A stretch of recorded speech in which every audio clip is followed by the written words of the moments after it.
Consideremos otra vez lo que es el círculo unitario, el círculo trigonométrico, y vamos a tomar en cuenta en este círculo trigonométrico unitario por el hecho de que su radio es de una unidad, de radio 1. Entonces, vamos a considerar un ángulo θ, que esté en posición normal, es decir, que su lado inicial esté en el eje de las X, y vamos a considerar un punto cualquiera llamado de coordenadas XY, que se va a encontrar sobre la circunferencia unitaria, pero también sobre el lado terminal de ese ángulo, medido, como dice, en posición normal, es decir, en el sentido contrario a las agujas de un reloj. Como lo hemos mencionado en otras ocasiones, si el lado terminal coincide con uno de los ejes coordenados, pues ese ángulo se llama cuadrantal. Pero en este caso no es un ángulo cuadrantal, sino que es un ángulo en posición normal, conocidos los valores de X y Y en el círculo unitario y que pertenecen al lado terminal. Ahora bien, en base a esto, al ver en la figura las coordenadas de X y de Y, podemos apreciar que se forma, como hemos visto antes, un triángulo rectángulo, y de acuerdo a la definición de las razones trigonométricas en un triángulo rectángulo, quedarían de esta manera: el seno del ángulo es igual a Y. Por definición, recuerde, es el opuesto sobre la hipotenusa, pero como la hipotenusa tiene un valor de una unidad, entonces allí pues tenemos ya al simplificar o al dividir, que es Y entre 1 igual a Y. Lo mismo pasa con el coseno, que es X sobre R vale 1, entonces me queda solamente X. La tangente se define como Y sobre X, pero como Y, si usted se fija, es igual al seno y X es igual al coseno, también lo puedo escribir que la tangente es el seno del ángulo entre el coseno del ángulo. Lo mismo sucede con la cotangente, es el adyacente entre el opuesto, es decir, X sobre Y, pero X vale coseno y Y vale seno. De aquí resulta también que la secante es igual a la hipotenusa sobre el adyacente, pero la hipotenusa vale 1 y el adyacente es X. Y lo mismo sucede con la cosecante. Aquí también podríamos decir, como recuerde que X vale el coseno, en el caso de la secante, quiere decir que también aquí yo puedo decir 1 sobre el coseno. A eso también es igual la secante. Y la cosecante, como es 1 sobre y Y vale el seno, puedo decir también que esto es igual a 1 sobre el seno del ángulo. Ahí están definidas todas las razones trigonométricas del ángulo θ, que está en posición normal. Veamos este ejemplo. Tenemos acá que nos piden encontrar los valores de las funciones trigonométricas del ángulo pi sobre 2 radianes. Para resolverlo, pues ubicamos el ángulo en el círculo trigonométrico. Y recordando, pues, que pi sobre 2 equivale a 90 grados. Por lo tanto, el ángulo que vamos a considerar justamente es de 90 grados. Entonces, en el círculo trigonométrico, su lado inicial coincide con el eje de las X y vamos hacia el lado terminal, que en este caso, observe, coincide con el eje de las Y. Cuando su lado terminal coincide con un eje coordenado, dijimos que eso se llama un ángulo cuadrantal, es decir, que pi sobre 2 o 90 grados es un ángulo cuadrantal. Entonces, ¿cuáles serían las coordenadas del punto P que voy a considerar para saber cuáles son los valores de las funciones trigonométricas? Bueno, quiere decir que el valor de P, que tiene coordenadas X y Y, vendría a ser en X, observe, no se ha desplazado ni a la derecha ni a la izquierda, por lo tanto en X vale 0. O sea, y en Y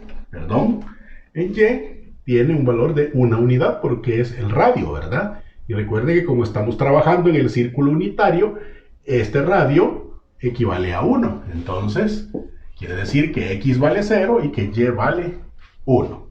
Bien, entonces procedamos. Vamos a hablar del seno de pi sobre 2, del coseno de pi sobre 2. Y así sucesivamente vamos a ir identificando cada una de las razones trigonométricas del ángulo cuadrantal que nos presentan en este momento. Y ahí aparecen entonces las razones trigonométricas del ángulo pi sobre 2, atendiendo a las definiciones, ¿verdad? Ya habíamos dicho que el seno es igual a y, por lo tanto el seno de pi sobre 2 es y, pero y vale 1 según las coordenadas del punto P. Luego el coseno de pi sobre 2 es igual a x según la definición, pero x vale 0, dice acá. Luego la tangente es y sobre x. Y vale 1 y x vale 0. Y 1 entre 0, eso no está definido.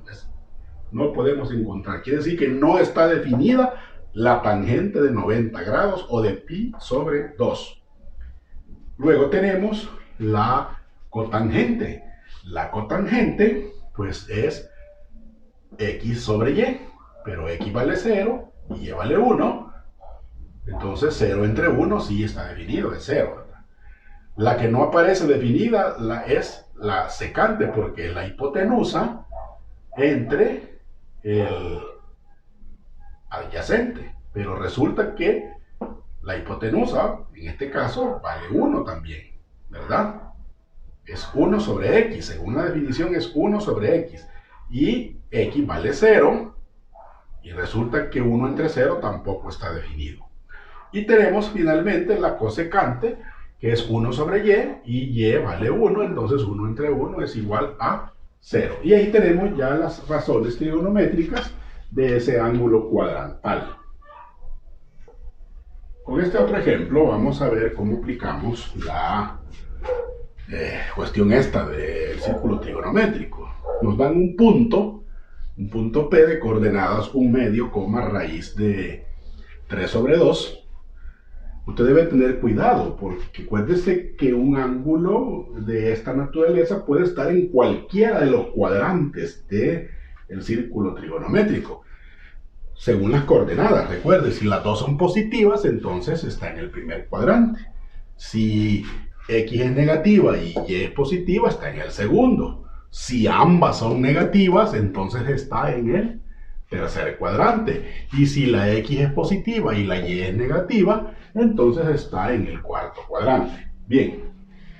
Entonces nos dice que ese punto está en el lado terminal del ángulo θ en el círculo trigonométrico. Entonces lo primero que nos piden es que verifiquemos si ese punto P está sobre el círculo trigonométrico. Y luego encontramos las funciones trigonométricas del ángulo θ. Bien.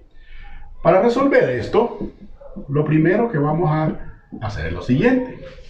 En el caso del literal A. ¿Qué nos pide el literal A? Que verifiquemos que ese punto P esté en el círculo trigonométrico. ¿Y cómo lo vamos a averiguar? Bien fácil. Como el círculo trigonométrico es una circunferencia de radio 1 y está centrada, y hemos visto que la ecuación canónica de la circunferencia es x cuadrado más y cuadrado igual a r, ¿verdad? Entonces, como r vale 1, vendríamos x cuadrado más y cuadrado igual a 1. ¿De acuerdo? Y si el punto es de coordenadas en x un medio y en y raíz de 3 sobre 2, quiere decir que al sustituirlos acá me debe dar 1 igual a 1. Vamos a ver si es cierto. Entonces tendríamos un medio elevado al cuadrado más raíz de 3 sobre 2 elevado al cuadrado. Y esto me va a dar 1. Si efectuamos esa operación, pues resulta que me debe dar una igualdad. 1 igual a 1. Recuerda, estamos partiendo de la ecuación canónica de la circunferencia. X cuadrado más y cuadrado igual r cuadrado. Acuérdense, es r cuadrado, pero como r vale 1, por eso no se lo puse, pero para que no nos confundamos. Este es r. como R vale 1, porque es el círculo trigonométrico, o sea, de radio 1, 1 elevado al cuadrado es 1. Entonces nos queda de esa manera. Bien, efectuamos esas operaciones. 1 medio elevado al cuadrado, 1 al cuadrado es 1 y 2 al cuadrado es 4. Más raíz de 3 elevado al cuadrado, voy a eliminar el radical con el exponente y me va a quedar solamente 3. Y 2 elevado al cuadrado es igual a 4. Esto me debe de dar 1. Y como son fracciones de igual denominador, se escribe el mismo denominador y se suman numeradores. 1 más 3 es 4 y esto me debe de dar 1. Y 4 entre 4 es precisamente 1, igual 1. Como me dio una igualdad, entonces ya estoy seguro que realmente esa es una circunferencia unitaria y que el punto 1 medio raíz de 3 sobre 2 está en ese círculo trigonométrico.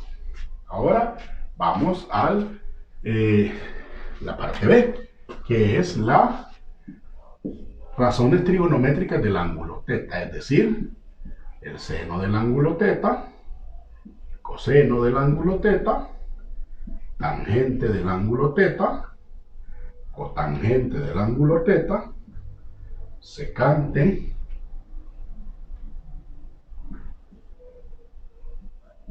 del ángulo teta y la cosecante, la vamos a poner por acá, del ángulo teta. Vamos a ver. Como por definición, las razones trigonométricas en el círculo trigonométrico, en el círculo unitario, recuerden, quedan de la siguiente manera. Quedarían entonces de esta manera. Recuerde, el seno del ángulo teta es igual a y equivale a raíz de 3 sobre 2. El coseno es igual a x y x vale 1 medio. La tangente es y sobre x, es decir, raíz de 3 sobre 2 dividido entre 1 sobre 2 o 1 medio. Pero ahí podemos todavía efectuar esa operación. Producto de extremos sería 2 raíz de 3 por 2, ¿verdad? 2 raíz de 3 y 2 por 1, 2. Y aquí puedo simplificar y entonces aquí me queda solamente raíz de 3. La cotangente, similar a la anterior, 1 por 2 es 2 y 2 por raíz de 3 es 2 raíz de 3. Y al simplificar me queda 1 sobre raíz de 3 y racionalizando eso, ¿verdad? Me va a quedar raíz de 3 sobre 3, ¿verdad? Racionalizando.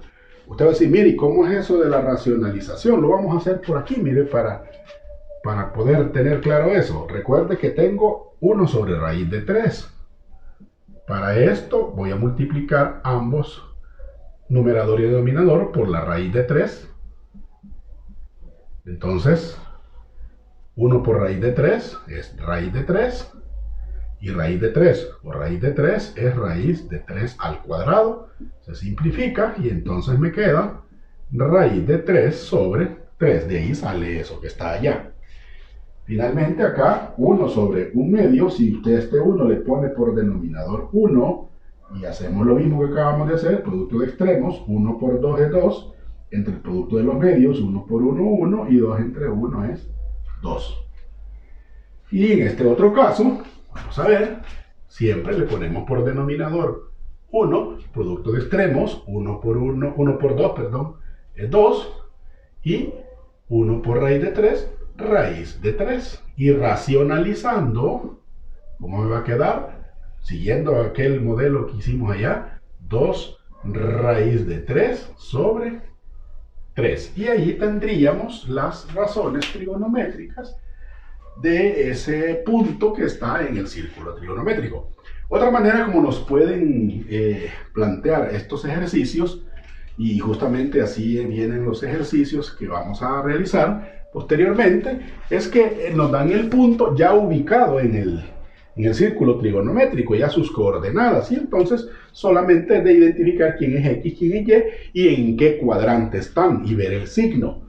si es positivo, si es negativo, el valor de X o el valor de Y, y de esa manera pues hacemos el mismo procedimiento de encontrar las razones trigonométricas, ¿verdad? Bueno, entonces espero que esto haya quedado lo mejor, lo más claro, lo mejor posible y que nos sirva para poder realizar ejercicios futuros.